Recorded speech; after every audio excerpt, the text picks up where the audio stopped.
This is Valley News Live at 5. New at 5, we now know what led up to a fatal shooting in Castleton early yesterday morning. It happened at a home connected to Club 94 just before 2 a.m. Investigators say Edwin Kester Jr. shot and killed 58-year-old Randall Burton after Burton forced his way into a home through 2 locked doors and immediately headed toward a woman's bedroom. That woman has an order of protection on Burton due to a recent and pending domestic violence case. We all recognize that an order prohibiting contact is a piece of paper. It's not a fence. That said, they are often effective tools, not. Cass County Sheriff Jesse Johnner says neither the woman nor Kester were injured, adding that investigators did find a folding pocket knife on Burton. The incident is still under investigation. It is unclear if charges will be filed. A few vigils will be held tonight in Grand Forks after a UND aviation student died in a plane crash last night. That plane went down near Buxton, North Dakota. The pilot was ID'd as John Hauser, a 19-year-old commercial aviation student from Chicago. All UND flight training has been halted for now. Commercial aviation freshman Christopher Kelly says it's shocking to see something like this happen to a fellow student. I'm pretty sure everyone's feeling like sad. It's a sad day in North Dakota, loss of a student, so it's pretty sad news. It's almost more of an eye-opening event. Like, aviation is dangerous. Several agencies, including the Federal Aviation Administration, are investigating this crash. No cause has yet to be determined. A teen safely escaped through a window after fire broke out at a Northside apartment complex this afternoon. It happened along the 2800 block of 8th Street North, where crews found smoke and flames in the fourplex. There's significant damage to the lower unit of the complex where that fire started. An initial damage assessment of the fire is estimated at $32,000. What a difference in the weather compared to yesterday. It's certainly a wake-up call for things to come. Hutch is here with details on tonight's conditions. Hutch?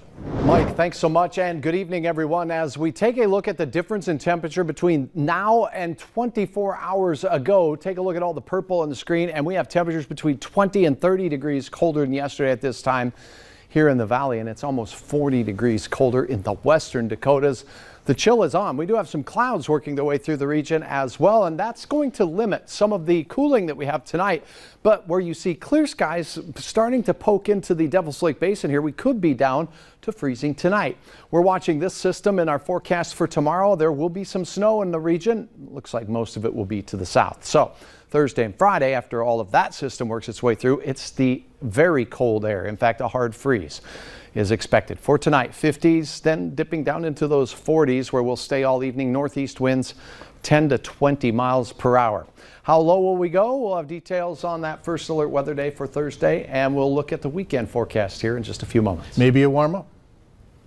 In a few moments, we'll let you know. Okay, all right, thanks.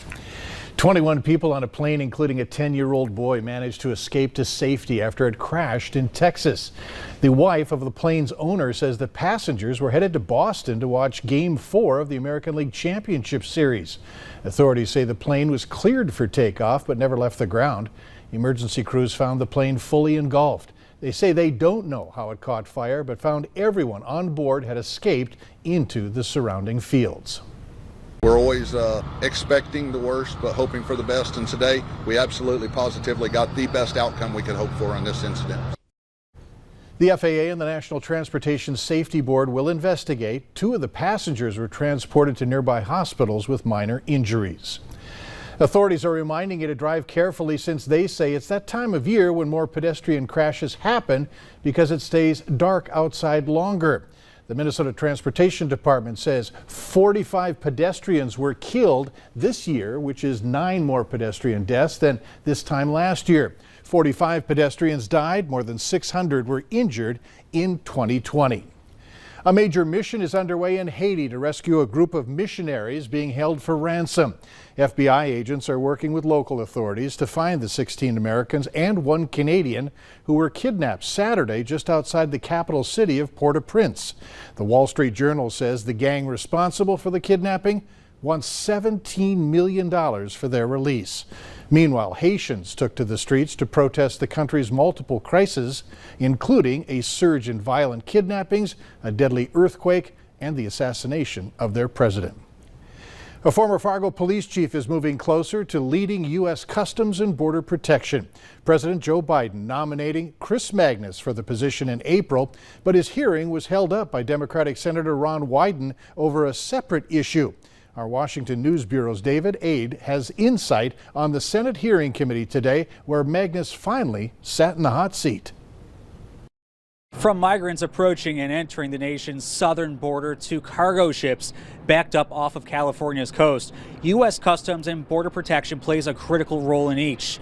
As Tucson Police Chief Chris Magnus answered questions at Tuesday's hearing, he was challenged on a wide range of issues and faced political pressure from both sides. Having someone like Chief Magnus leading CBP is the best way our nation can better secure our border. Introduced by Arizona's senators. We have gotten to know Chief Magnus as a committed public servant. Chief Magnus repeatedly explained to the committee why he is best suited to lead the Customs and Border Protection, CBP. I want to make a difference. CBP is a proud agency with a mission that is vital to this country. According to CBP data, border agents on the southwest border have had more than 1.5 million encounters this year.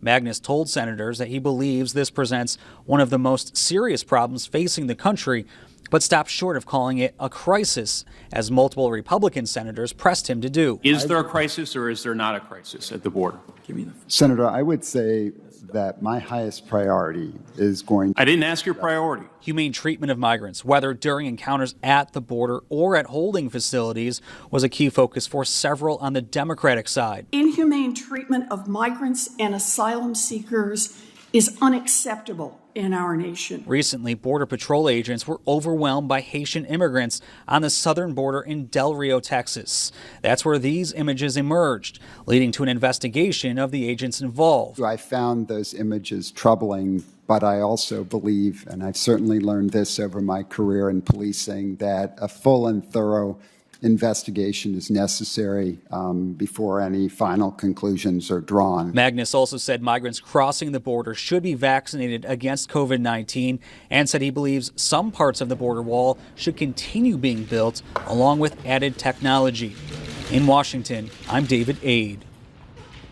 The Senate Finance Committee said it wants, or I should say he wants, to move Magnus's nomination as quickly as possible, but no firm timeline for votes has been set. Governor Tim Walz is running for re-election in 2020, and he will keep Peggy Flanagan as his running mate. Walz says during the unprecedented challenges of the past 2 years, he's seen Minnesotans come together to fight the viruses, save lives, and get the state on a path to recovery. He says he and Flanagan are not done with their work yet and are excited to continue the fight.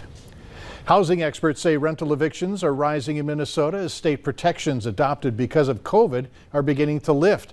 As of last week, a 15-day notice is no longer required before an eviction notice, and lease terminations can also occur more easily. You can apply to help through Rent Help MN. The program distributes federal money aimed at preventing pandemic-related problems.